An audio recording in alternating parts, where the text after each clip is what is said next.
Olá. O governo federal anunciou a realização de obras de recuperação na BR-364, a mais importante rodovia federal que passa pelo Acre. O trabalho integrado para melhorar a segurança nas fronteiras acreanas com a Bolívia e o Peru, foco de tráfico de drogas e de armas. E as alternativas para o desenvolvimento mais sustentável da Amazônia.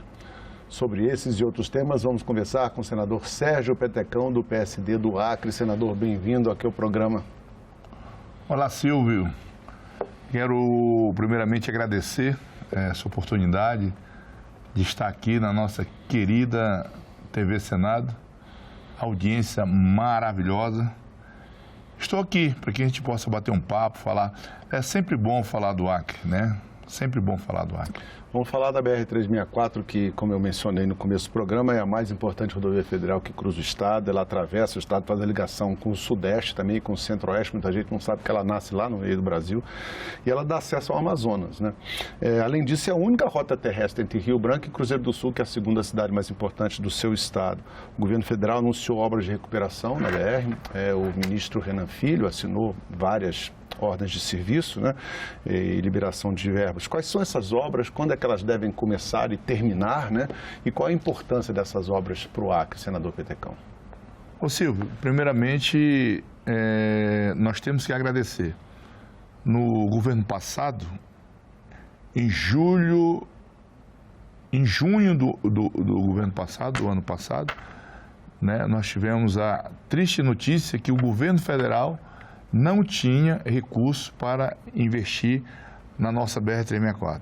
E graças a Deus agora recebemos com muita alegria, e aí o sentimento é de gratidão ao governo Lula, ao ministro Renan Filho, ao governo federal como um todo, que anunciou um investimento de quase 300 milhões ali na nossa BR-364. É a BR, como você disse, é a BR mais importante do nosso estado, que liga as duas regiões mais importantes. Liga a nossa capital, Rio Branco, ao segundo município mais importante, que é Cruzeiro do Sul.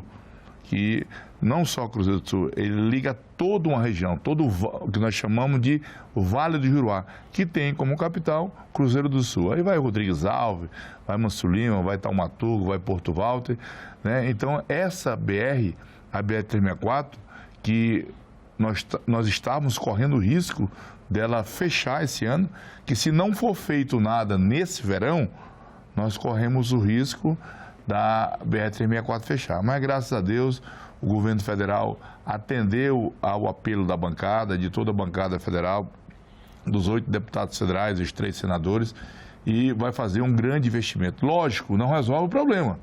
Isso é só um paliativo.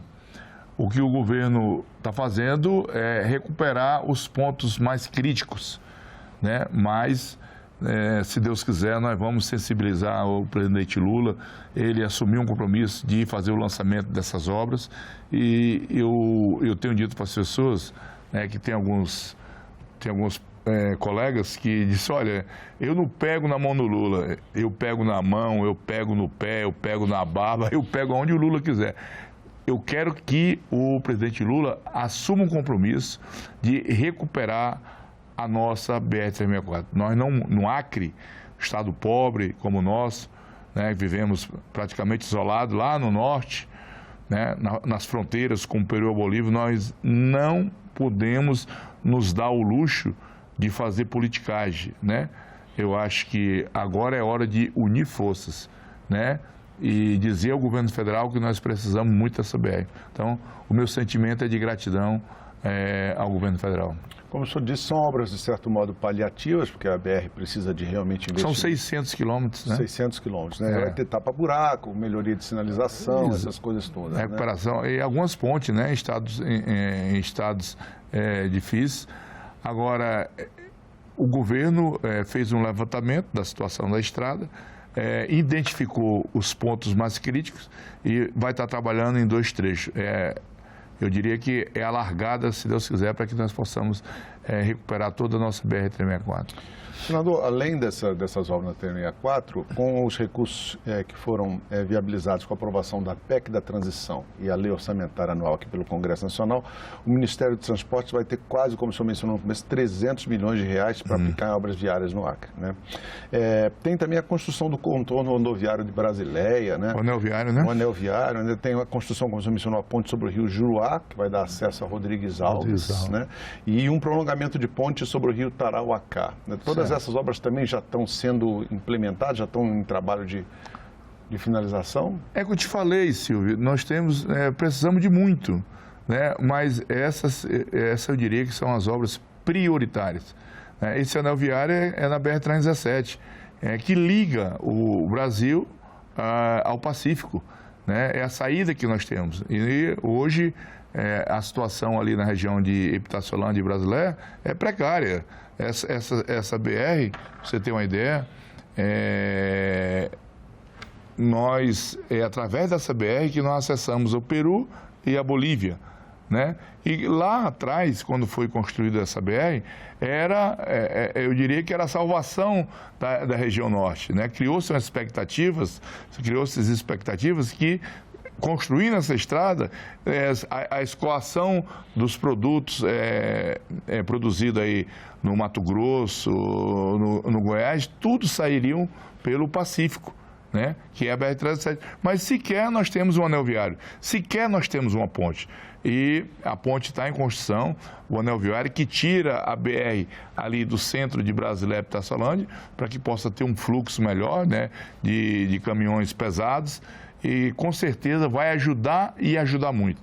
Então essa obra está em andamento, essa obra estava praticamente parada e o governo federal mais uma vez nos ajudou para que nós pudéssemos dar sequência na construção desse anel viário.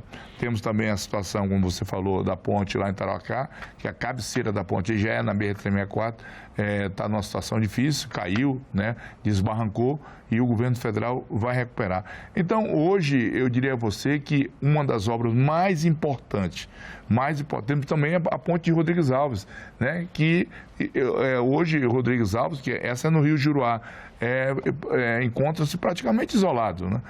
E essa era ponte, o único acesso. Essa ponte, além de ser o único acesso, ela com certeza vai trazer dignidade para aquelas pessoas que tanto lutaram e lutam pela construção dessa ponte lá no município de Rodrigues Alves. Senador, o senhor aqui na casa, aqui no Senado, o senhor é presidente da Comissão de Segurança Pública. E agora, no mês de maio, o senhor realizou um evento no Acre, levou inclusive o ministro da Justiça, Flávio Dino, ao Acre, para tratar sobre segurança nas fronteiras. A gente vai mostrar no infográfico aqui para as pessoas entenderem, quando a gente está falando de segurança nas fronteiras no Acre. O Acre é um estado que está ligado ao Peru e à Bolívia. A gente vê aqui o Peru, a gente vê aqui a Bolívia, e a área total são 152 mil quilômetros quadrados de fronteira. A faixa de fronteira, que é uma definição que o IBGE mostra dos municípios, aqui está em verde, toda essa área é chamada de faixa de fronteira. Só um pequeno trecho ali dos municípios que não estão na faixa de fronteira. É um estado totalmente fronteiriço, os 22 municípios estão dentro dessa faixa, e 16% dos municípios têm 100% da sua área em fronteira. Ou seja, a fronteira e o Acre são quase sinônimos, né, senador? Mas isso, além de benefícios, a proximidade com esses estados, como o senhor falou, e a possibilidade de termos melhoria no comércio com obras viárias, isso traz também muitos problemas. Isso foi discutido no seminário?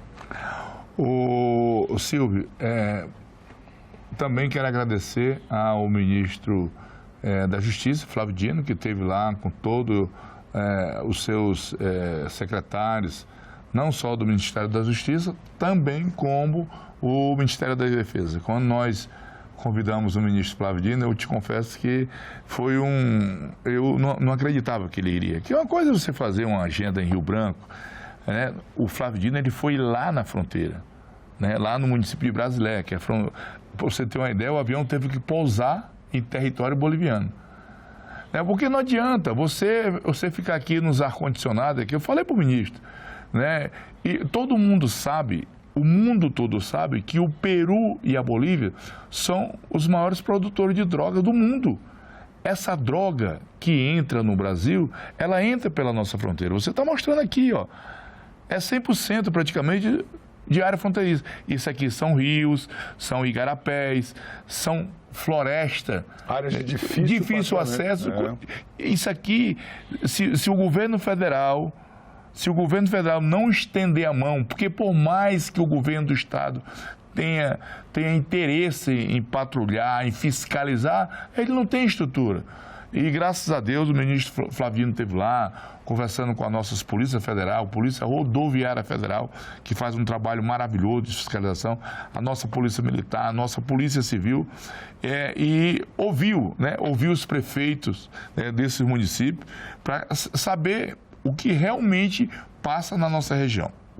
Ele saiu de lá com um raio-x da situação, se colocou à disposição, disse lá que o governo, existe recurso, o governo do estado tem que apresentar projeto de recurso do governo passado ainda, porque ele tem interesse, o Ministério da Justiça tem interesse em alocar mais recursos lá na região.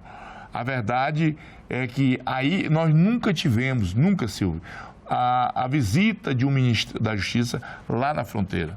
Porque todo mundo fala em Amazônia. Você vê que aqui em Brasília, você vai ali no Armazém do Ferreira, os caras, olha, sou a favor da preservação da Amazônia. É muito fácil você discutir a Amazônia aqui tomando um chopp gelado. Eu quero ver o cabo ir lá, porque preservar a Amazônia é muito importante.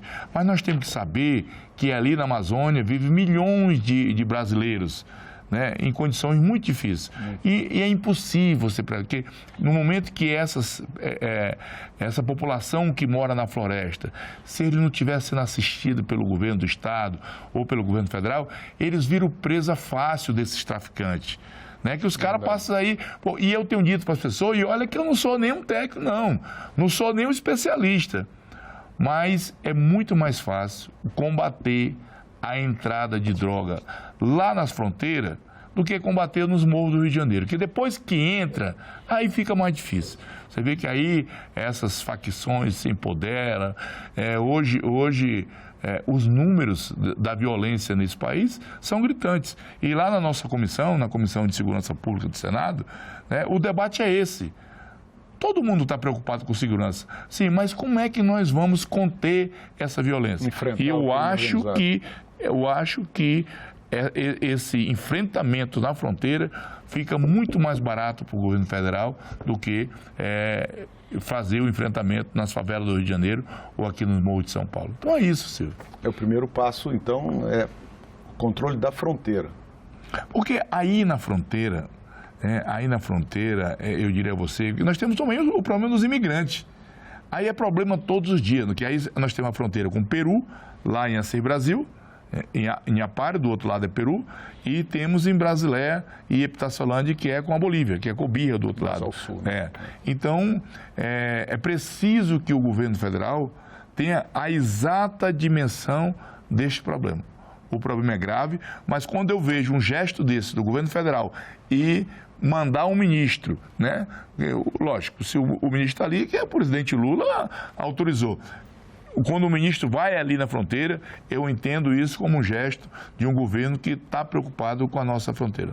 O senhor mencionou, inclusive, que o Estado precisa desse socorro, porque o Estado não tem um Estado pobre, o Estado não tem condições de enfrentar toda essa infiltração de drogas e armas, entre outras coisas, pela fronteira, sem o suporte do governo federal. A gente conta até que existe, já funciona há alguns anos no Estado, um grupo especial de fronteiras, de patrulhamento das fronteiras, o GEFRON, mas tem menos de 30 policiais.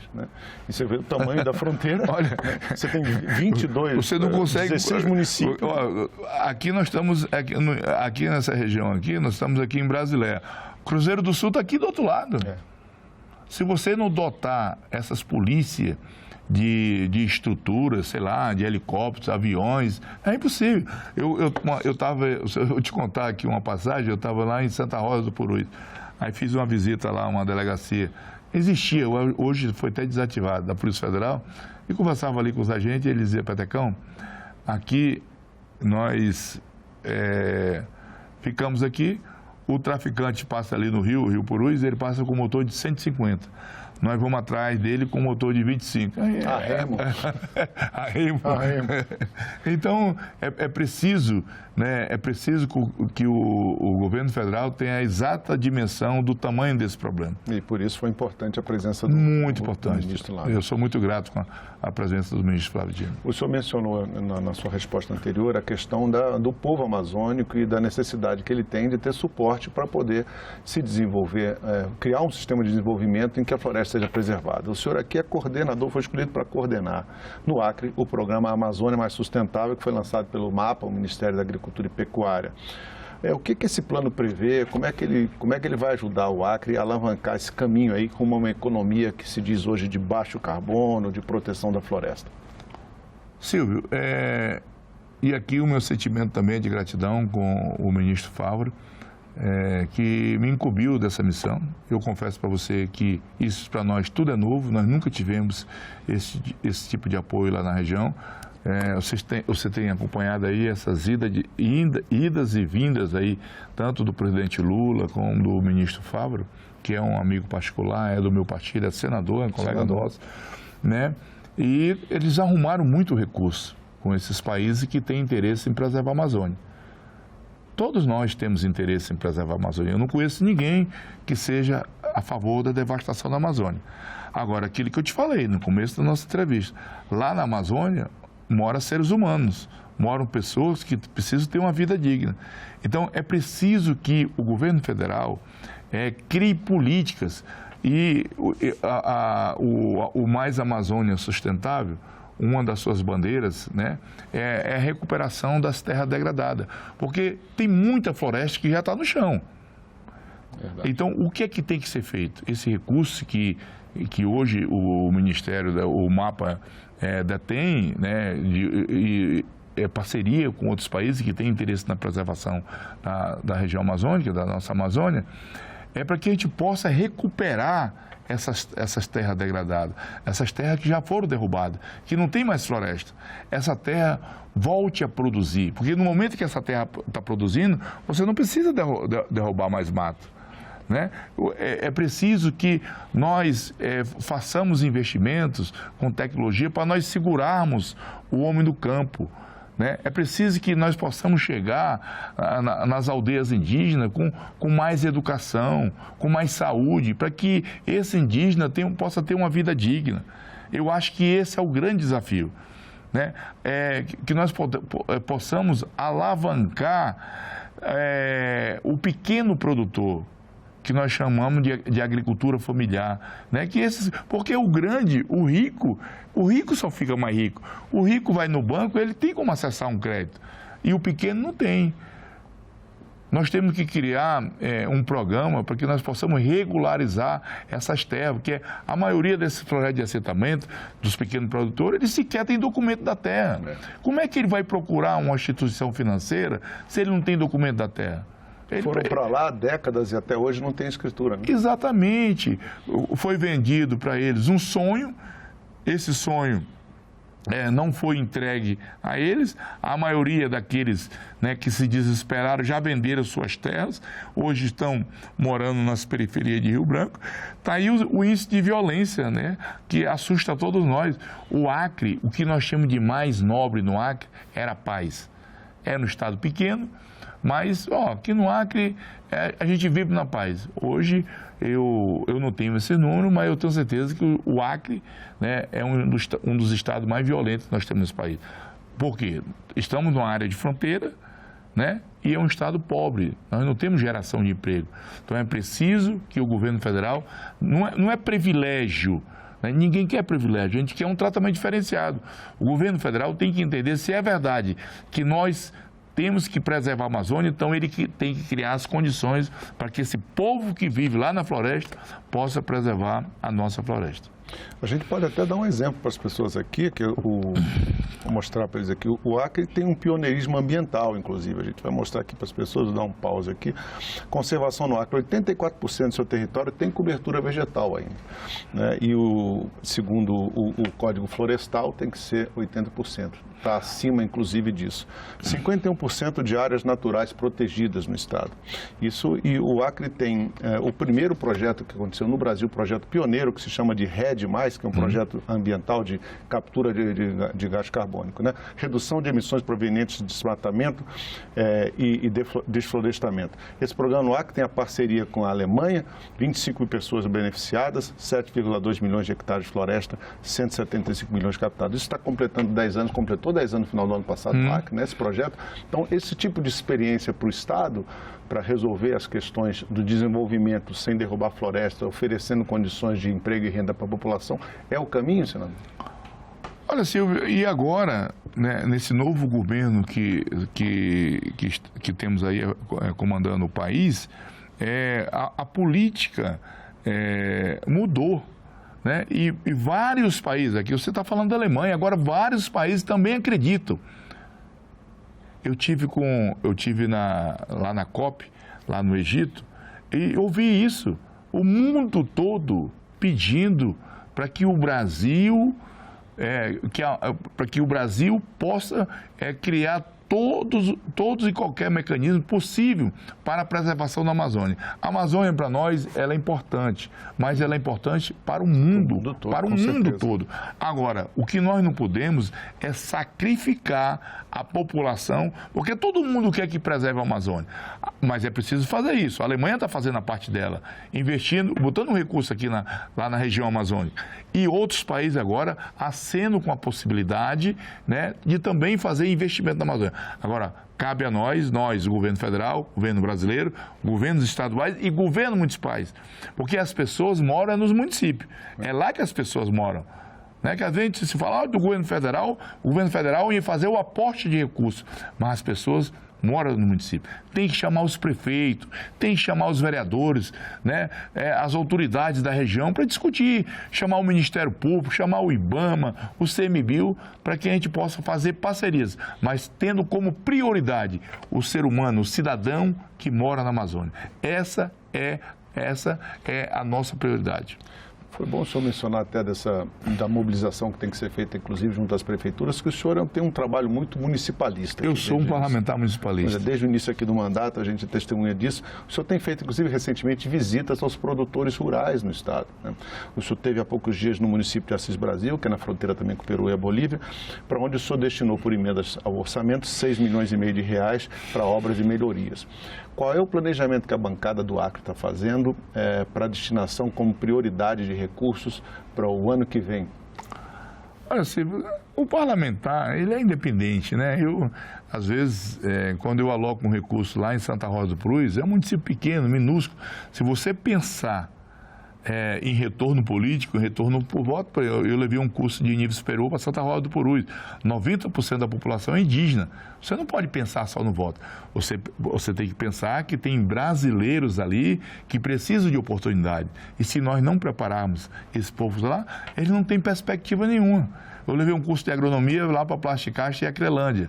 Aí o cara disse, pô, Pedrecão, mas isso não dá voto, né? O pessoal da minha assessoria, a galera só pensa em voto. Olha, isso não dá voto. Tá, mas é uma região que tem um setor produtivo importante. Então, nós temos que preparar essa juventude para que ele possa tocar os projetos lá da região. Entendeu? Então, eu tenho procurado alocar minhas emendas nos municípios. Né? Nada contra o Estado, mas eu sempre tenho dito, as pessoas moram nos municípios. E tenho feito boas parcerias com os prefeitos do meu estado. E são poucos municípios, são só 22. Agora, tem município, né? Eu vou falar de Goiás. Eu acho que todos os municípios aqui, você tem acesso terrestre, né? Sim. Lá no meu estado, você tem uma ideia, lá de Mané Urbana para Santa Rosa do Purus, uma vez eu gastei 18 horas de voadeira. Imagina? De voadeira, que só ou vai de barco ou vai de avião. E o pobre não tem condição de andar de avião, ele vai ter que ir de barco. Quando precisa de um socorro médico? Se você não tiver, se o governo do estado, o governo do município não estender a mão, a pessoa morre. se estiver dependendo de uma emergência. Infelizmente, essa é a nossa realidade. E essa realidade do interior do Amazonas que o senhor mencionou que é importante. Eu estou falando do Acre, que com certeza não é diferente no estado do Amazonas. Verdade. É a Amazônia toda. Senador, vamos falar de um outro assunto aqui, que são os órfãos do feminicídio, uma tragédia brasileira, na verdade, né? O senhor é autor de um projeto para dar mais atenção e proteção a essas crianças e esses adolescentes. O que vai mudar a vida dessas pessoas, caso o seu projeto seja aprovado? Na verdade, esse nosso projeto foi uma parceria com o Ministério Público lá do meu estado, né? Nós, quando a doutora Patrícia Rego, ela faz um trabalho maravilhoso, né, nessa área, e numa oportunidade, conversando com ela me chamou a atenção para isso. Porque o problema é o seguinte, acontece um feminicídio. Na maioria das vezes, né, o pai vai preso. A pena é muito dura, né? E tem que ser, né? Tem que ser. Mas e quem vai cuidar dessas crianças? Desestrutura o lar, a pessoa... Acaba com tudo.